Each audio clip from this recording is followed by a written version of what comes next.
கர்த்தருடைய உபதேசத்திற்கு, கர்த்தருடைய உபதேச சட்டத்திற்கு நம்ம எப்படி செய்யணும்? மனப்பூர்வமாக கீழ்ப்படிய வேண்டும். நம்ம கட்டாயத்துக்காக கிடையாது. நம்ம சனம் அப்படின்னா உடனடியாக நம்ம கீழ்ப்படியும். அப்படி என்ன உபதேசம் சொல்லுகிற எல்லா உபதேசங்களுக்கும் நம்ம என்ன செய்யணும்? மனப்பூர்வமாக கீழ்ப்படியணும். எனக்கு காத்திருந்து அபிஷேகத்தை பெற்றுக்கொள்ளுங்கள் அப்படின்னா நம்ம என்ன செய்யணும்? காத்திருந்து அபிஷேகத்தை பெற்றுக்கொள்ளணும். சோத்திரம்.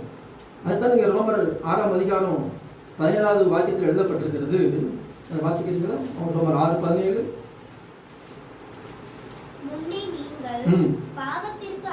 பாவத்திற்கு அடிமைகளாக இருந்தும் இப்பொழுது உங்களுக்கு ஒப்புவிக்கப்பட்ட உபதேச சட்டத்திற்கு மனப்பூர்வமாய் கீழ்ப்படுந்ததுனாலே தேவனுக்கு ஸ்தோத்திரம்.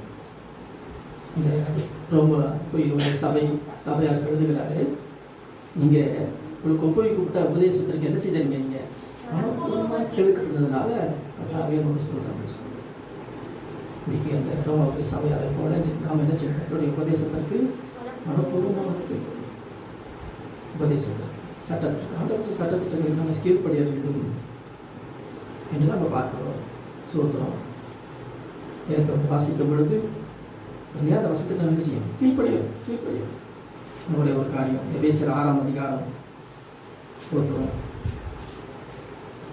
5-6 வசனத்தை வாசிக்கும். எபேசியர் 6ஆம் அதிகாரம் 5-6 வசனம். வேலைக்காரரே, நீங்கள் கிறிஸ்துவுக்கு கீழ்ப்படிகிறது போல சரீரத்தின்படி உங்கள் எஜமான்களாய் இருக்கிறவர்களுக்கும் பயத்தோடும் நடுக்கத்தோடும் கபடற்ற மனதோடும் கீழ்ப்படிந்து